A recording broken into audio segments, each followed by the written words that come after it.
નમસ્તે મિત્રો, આજે આપણે જોઈશું પીએફએમએસમાં પીપીએ એડવાઇસ કઈ રીતે એક્ટિવેટ કરવું. પીએફએમએસમાં 3 એકાઉન્ટ હોય છે, જેમાંથી આપણે પીપીએ એક્ટિવેટ કરવા માટે એડમિન એકાઉન્ટની જરૂર પડશે. તો એડમિન એકાઉન્ટથી સૌપ્રથમ લોગિન કરીશું. લોગિન કરશો એટલે તમારા રજિસ્ટર્ડ મોબાઈલ નંબર અને ઈમેલ આઈડી ઉપર એક ઓટીપી આવશે, જે ઓટીપી તમારે અહીં એન્ટર કરવાનો રહેશે.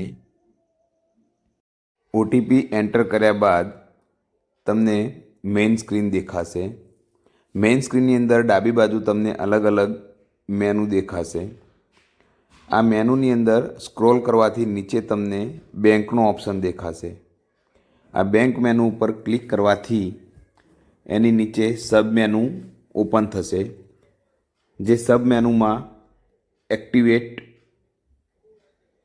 એકાઉન્ટ એક્ટિવેશન ઈ પેમેન્ટનો ઓપ્શન દેખાશે, જેના ઉપર તમારે ક્લિક કરવાની રહેશે.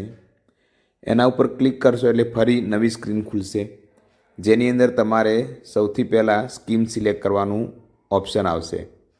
સિલેક્ટ સ્કીમ ઉપર ક્લિક કરવાથી ડાબી બાજુ એક અલગથી નવી વિન્ડો ખુલશે, જેની અંદર NSS લખીને સર્ચ કરતાં આ પ્રમાણે તમને મેનુ દેખાશે, જેમાં બીજા નંબરનો ઓપ્શન છે નેશનલ સર્વિસ સ્કીમ, તે પસંદ કરવાનો રહેશે.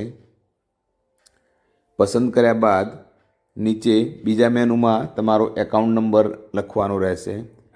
એકાઉન્ટ નંબર લખી સર્ચ કરવાથી તમને તમારી કોલેજની વિગતો દેખાશે, જેની અંદર સૌ પ્રથમ ખાનામાં ટીક કર્યા બાદ છેલ્લા ખાનામાં 2 ઓપ્શન દેખાશે, જેમાં પહેલો ઓપ્શન છે ઈ પેમેન્ટ એડવાઇસ, જેના ઉપર ક્લિક કરવાથી તમને કન્ફર્મેશન માગશે, જેની અંદર ઓકે આપી અને સબમિટ કરવાનું રહેશે.